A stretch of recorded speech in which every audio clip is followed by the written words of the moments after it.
My name is Alara Quinn. I'm 33 years old. And the moment my older sister stood up at that lakeside barbecue, raised her glass and smiled that picture-perfect smile, I knew exactly what she was about to do. You ever have that feeling? Where everything looks normal, but something underneath is about to snap. People were laughing a little too loud, chewing a little too slow, watching, but pretending not to. Because deep down, everyone loves a show more than they love peace. That's exactly what that evening was. The sun was setting over the water. Kids were running barefoot in the grass. Burgers still sizzling on the grill. And my family? They were playing their favorite role. Everything is perfect. Then my sister, Nadia, tapped her glass with a fork. And just like that, everything went quiet. She looked straight at me. Here's to the one who always shows up struggling, but still somehow thinks she belongs at the table. A few people laughed. My mom laughed first. My dad didn't laugh, but he didn't stop it either. And that silence? That told me everything.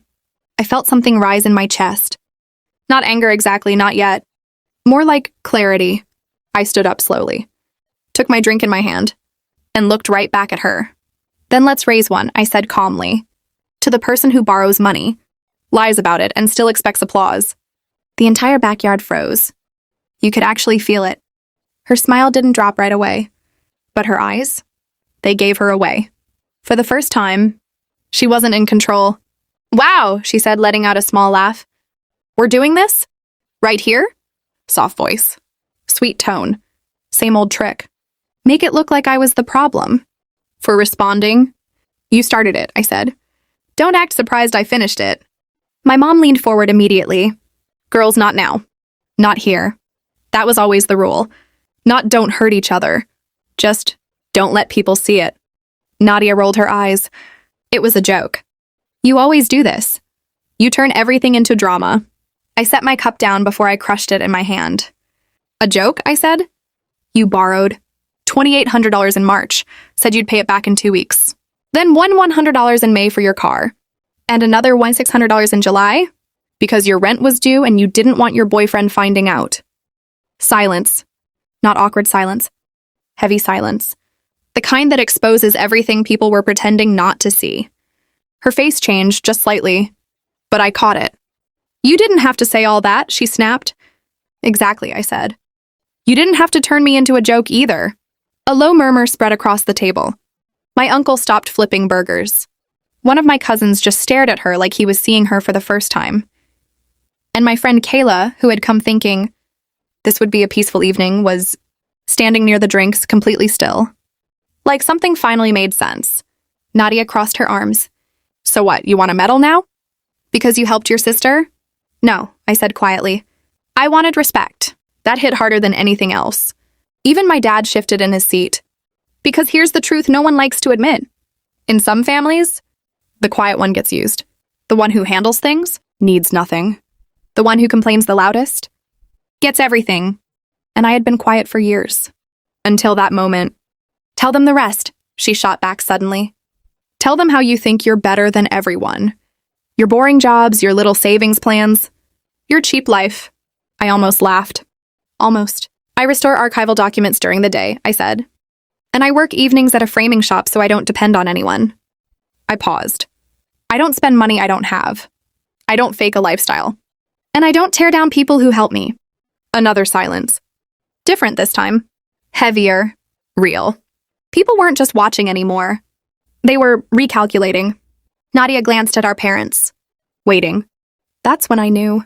She wasn't confident anymore. She was looking for backup. Okay, enough, my mom said quickly. But her voice didn't have the same power. Because something had shifted. You're unbelievable, Nadia said, stepping closer to me. After everything this family has done for you? I cut her off. What exactly has this family done for me? That stopped her. Completely. Because tone, she had mastered that. But facts? Not so much. My aunt tried to jump in. Your parents have always supported both of you equally. I nodded slowly. Equally? Then I reached into my bag and pulled out a small folder. Not dramatic. Not loud. Just precise. I stopped trusting memory a long time ago, I said calmly. So I started keeping records. I placed a few papers on the table, right next to the food. Like receipts at the end of a meal no one wanted to pay for. March 14th, transfer $2,800. May 9th, $100 for your car. July 22nd, or $600. Message says, please don't tell anyone. No one spoke. No one moved. Even the air felt different. You kept receipts? She whispered. I looked at her. You taught me to. And right there, that was the moment everything changed. Not because I exposed her, but because for the first time, I stopped protecting her version of me. And once that happens, you can't go back. For a few seconds, nobody said anything. Not my parents, not my relatives, not even Nadia. And that silence, that was louder than anything she had said all evening. Because for the first time, there was proof sitting on the table. Not opinions, not emotions, facts. Nadia tried to recover fast. She always did. She let out a small laugh, brushing her hair back like none of this really mattered. Wow, she said. You really came prepared. But her voice? It wasn't steady anymore. Are you seriously going to let her do this? She snapped, looking at my parents. My dad didn't answer right away. He just looked at the papers, then at her, and asked one simple question. Did you borrow the money? That's it. One question. And somehow, that was enough to crack everything. She hesitated, just for a second. But in moments like this, a second is all it takes. That's private, she said finally.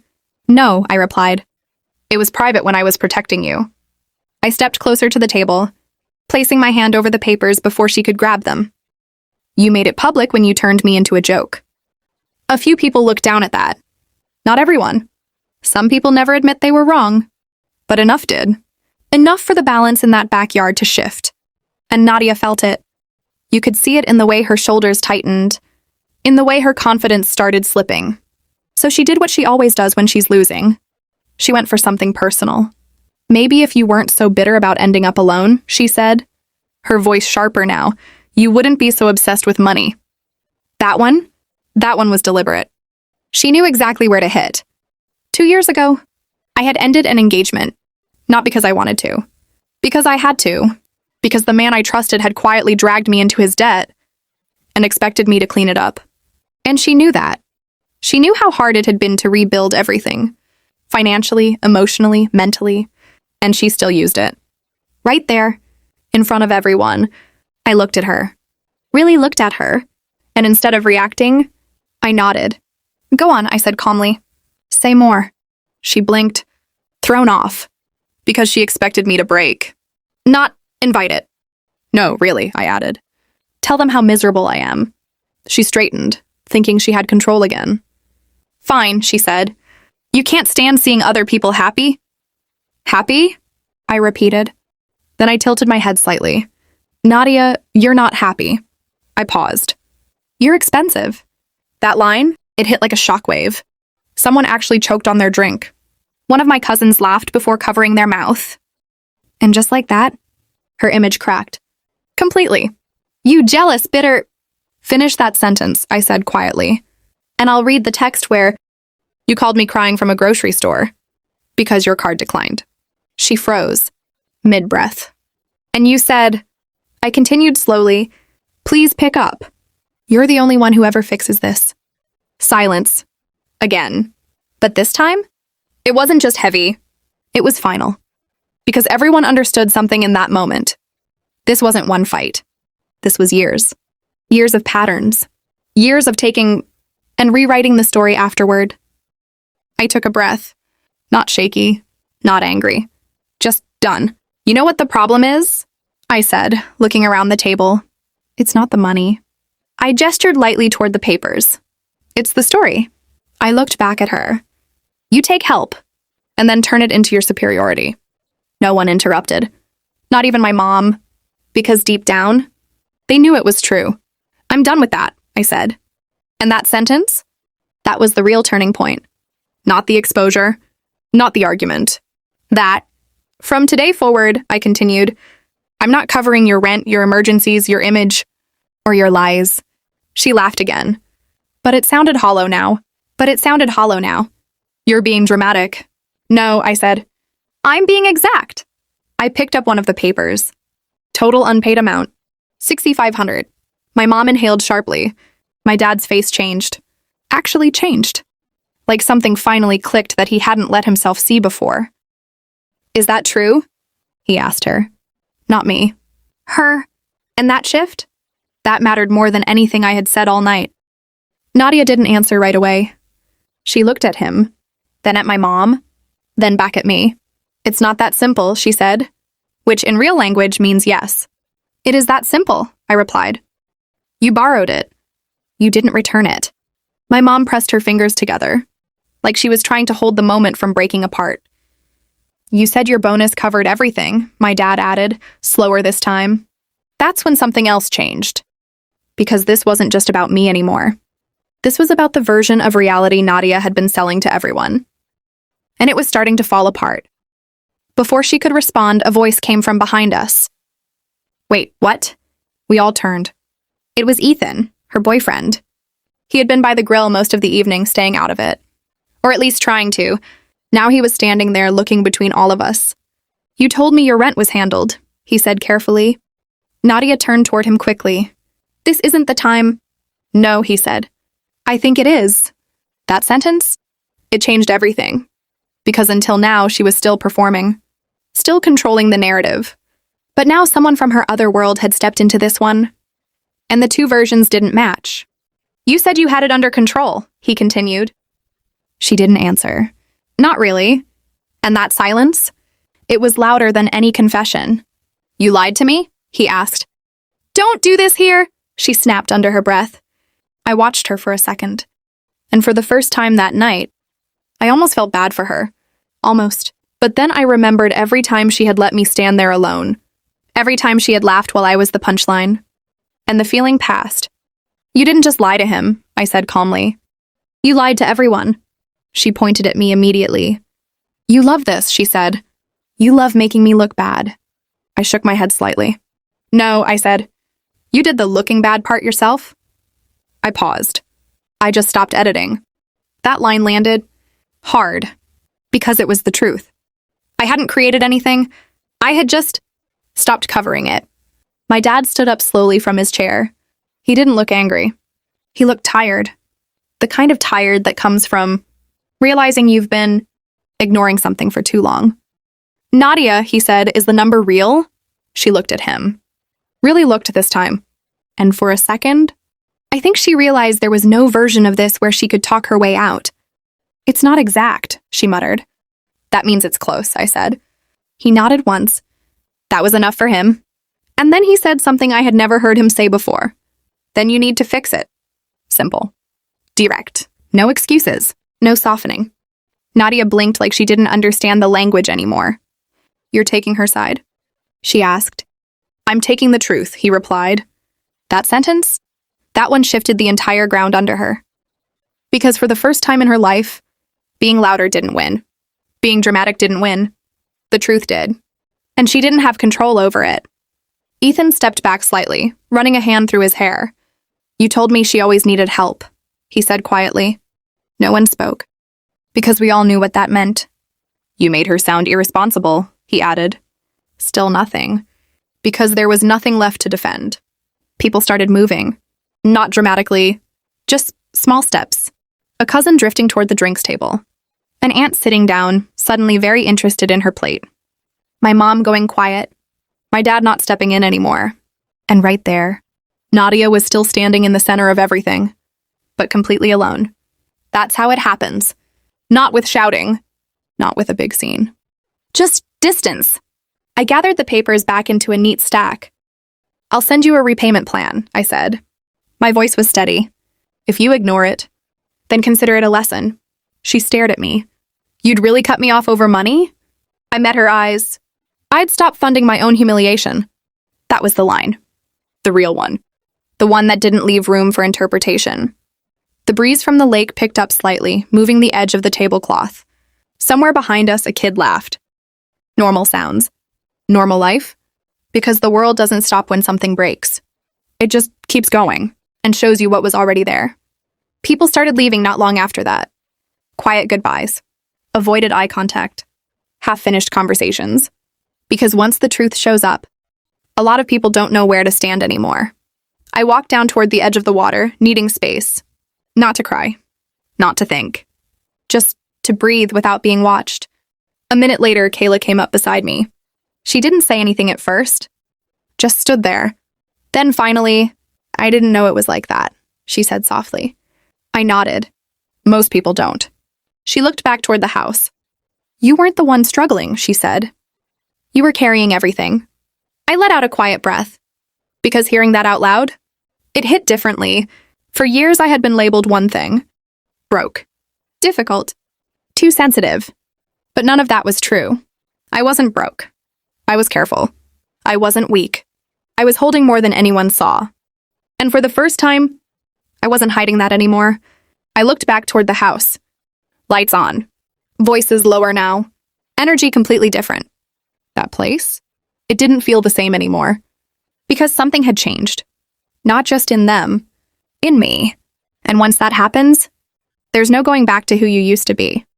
I stayed by the water longer than I needed to, not because I was trying to avoid them, but because I knew what was waiting next. The real conversation, not the public one, the honest one. When I finally walked back, most of the guests were gone. Paper plates stacked, chairs half folded. That same backyard, but quieter now, like something had been pulled out of it. My parents were sitting near the patio, waiting. Nadia was off to the side, arms wrapped around herself, not saying a word. For once, she wasn't performing. "Come sit," my dad said. I didn't want to. Sitting feels like comfort. And I wasn't there to comfort anyone anymore. But I walked over anyway and pulled out a chair. My mom spoke first. "You blindsided us." I almost smiled. Because that's what it sounded like to her. Not we missed something. Not we got it wrong. Blindsided. Like the problem was the timing. Not the truth. "No," I said calmly. "I didn't blindside you." I held her gaze. "I've been saying this for years. You just didn't want to hear it." That landed. My dad looked at Nadia. "Go inside." She snapped her head up. "Why am I the only one being treated like I did something wrong?" His voice didn't rise. "Because tonight, you did. Simple. Late. But real." She stared at him like she didn't recognize him. Then looked at my mom, waiting, hoping. But this time, no one stepped in to save her. She stood up so fast the chair scraped the ground and walked inside, slamming the door behind her. The sound echoed for a second, then silence again. My mom flinched. I didn't. Because for the first time, that silence wasn't suffocating. It was honest. My dad leaned forward, resting his arms on his knees. "How long has this been going on?" "Depends," I said. "The money?" "A few years." "The pattern?" "Most of my life." My mom's eyes filled. "Why didn't you tell us?" "I did," I said. "Just not in ways you respected." They both looked at me, confused. "I said I was tired," I continued. "I said I couldn't keep doing it. I said her comments were hurtful." I paused. And every time, I got told she didn't mean it. Or she was stressed. Or I should just let it go. My voice stayed steady. "You didn't hear me. Because the version of me who handles everything was easier for you." That one hit exactly where it needed to. Because it was true. They loved me. I don't doubt that. But they loved me. Comfortably. The version of me that solved problems. Stayed calm. Didn't demand balance. The moment I stopped being that, now it was uncomfortable. My mom wiped her face. "We thought she needed more support." "That's not support," I said. "That's reward." They went quiet. Because there's no easy response to that. My dad exhaled slowly. "Did she ever pay you back?" "A little," I said. "Just enough to keep the story going." I told them things I hadn't planned to say. About the late-night calls. The excuses. The times I covered for her when no one else even knew there was something to cover. And then I said the part that had been sitting in my chest all night. "You know what hurt the most?" They both looked at me. "Not the money." I shook my head slightly. "It was hearing you laugh." My mom broke then. Not quiet tears. Real ones. "I'm sorry," she whispered. "I'm so sorry." My dad nodded slowly. "I should have stopped it," he said. The second she said it, "Yes," I replied. No softening. No comforting. Just truth. Because truth doesn't need decoration. He didn't argue. He just nodded again. "You're right." And that changed something in me. Not everything, but something. My mom took a breath. What do you need from us now? That question, that was the first one all night that actually mattered. I thought about it, then answered carefully. Stop asking me to fix things for her. They listened. Don't tell me to forgive quickly just to keep things comfortable. Another nod. And if she disrespects me again in front of you, I paused. I want you to say something. Right then, not later. My dad didn't hesitate this time. That's fair. It's necessary, I corrected. He accepted that. Then he asked the question I knew was coming. Do you want her to pay you back? I held his gaze. Yes, I said. Not just for the money. I took a breath. For the truth.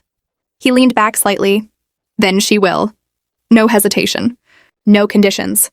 And my mom nodded too. No more rescuing. For a moment, no one spoke. But this silence, it wasn't empty. It had weight. Work. Change. I think, my mom said slowly, we got used to admiring her and relying on you. I looked at her. That's the most honest thing you've said all year. She almost smiled. Almost. I folded my hands in my lap. They were shaking a little now. Because this was harder than the public scene. Public truth runs on adrenaline. Private truth runs on something else. Grief. I love you, I said quietly. But I'm not doing this anymore. They didn't argue. They didn't interrupt.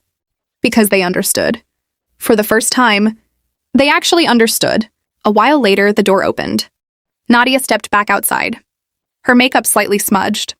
Her confidence, not gone but different. Quieter. My dad looked at her. Sit. She did. No attitude. No performance. Just tension. My mom spoke first. You owe your sister an apology. Nadia let out a small breath. So this is what this is now? No, I said. This is what it should have been a long time ago. She looked at me. Really looked. And for the first time, there was no script behind her eyes. Just emotion. Messy. Unfiltered. I'm sorry, she said. Flat. My dad shook his head. Say it properly. She closed her eyes for a second. Then tried again. I'm sorry I used you, she said quietly. The words were slower now. Less polished. I'm sorry I took your help. And acted like I didn't need it. A pause. I'm sorry I lied. Another pause. And I'm sorry I made you feel small. That one stayed in the air. I watched her. Not forgiving. Not rejecting. Just hearing it. Because apologies don't erase history. They just acknowledge it. Finally, I nodded once. Okay. Not, it's fine. Not, don't worry. Just, okay, because that's where we were. Not healed. Not broken. Something in between. Liam didn't come back that night. And honestly, that said more than anything else could have. People like to think moments like this end with everything fixed. They don't. They end with clarity. And clarity? That's what changes everything. As I left that night, walking past the quiet yard and the empty chairs, I realized something. I hadn't lost anything. I had just stopped carrying what was never mine to begin with. And for the first time in a long time, that felt like freedom.